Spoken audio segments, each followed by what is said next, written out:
After the full 30-minute dwell time has passed, dry extract the area thoroughly to remove as much moisture as possible. Use your dry vacuum strokes on both the front and the back of the carpet. Use vacuum only. Do not rinse the carpet. Remember, we have several different oxidizers we're working with, and they'll continue to do their job while the carpet is drying.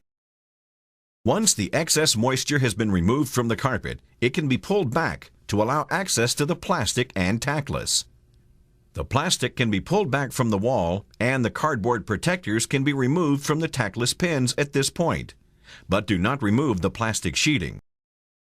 Your new carpet padding is installed directly over the plastic and connected to the uncontaminated padding. Trim the plastic sheeting to the tackless strip and to the carpet padding. Use pad tape to secure your new carpet pad to the existing uncontaminated pad. Gently reinstall the carpet.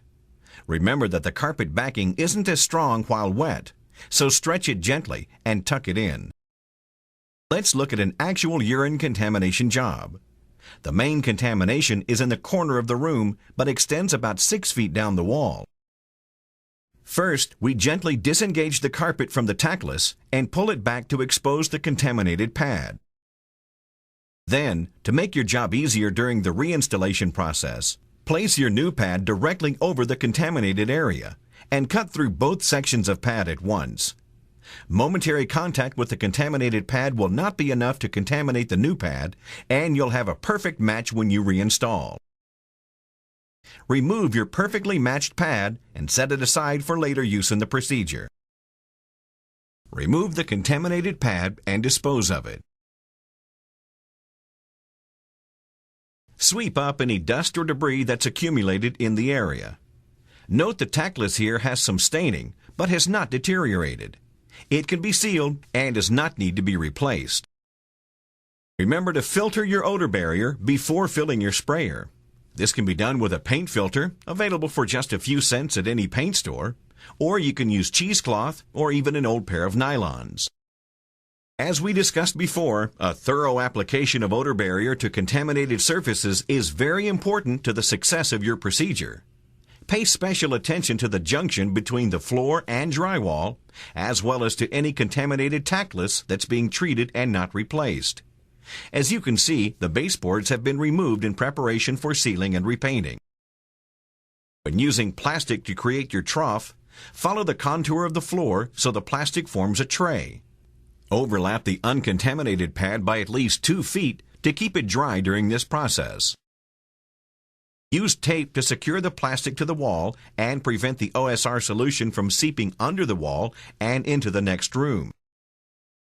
Now that the trough has been created, we can lay the carpet back down to be treated with the OSR.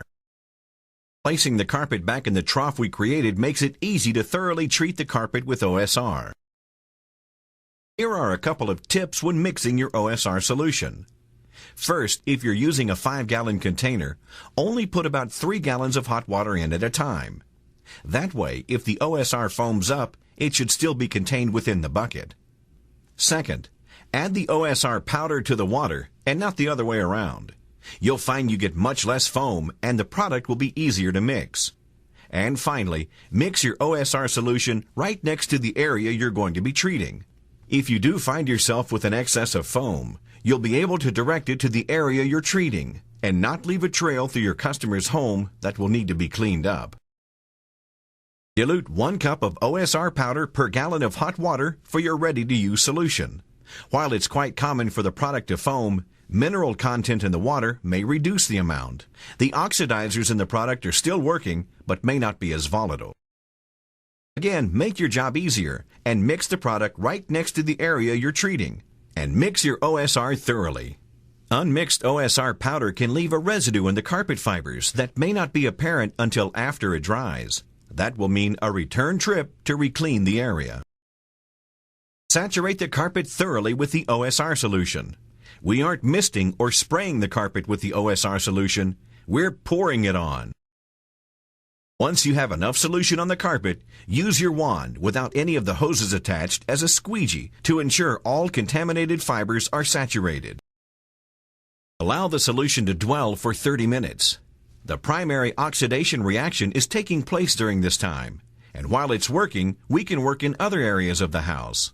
Whether it's removing stains, doing repairs, even straightening your van, do what you need to do to stay busy while the OSR is allowed its full 30-minute dwell time. After the OSR has been allowed to dwell, use your wand with vacuum-only dry strokes to remove excess solution. Remember, there are several time-to-release oxidizers in the OSR. Even though you may not be seeing a visible reaction like you did within the first 30 minutes, the OSR is still active and will continue to work removing odors and stains during the drying process. Rinsing the face fibers will inhibit this reaction and will often leave water markings on lighter carpets as it dries. Once the primary extraction has been accomplished, it's time to assess the effectiveness of the treatment. Some severe urine contaminations may require a second application of the OSR solution and a second 30-minute dwell time to be completely effective. As you become more experienced with the procedure, you'll be able to determine when a second application is necessary.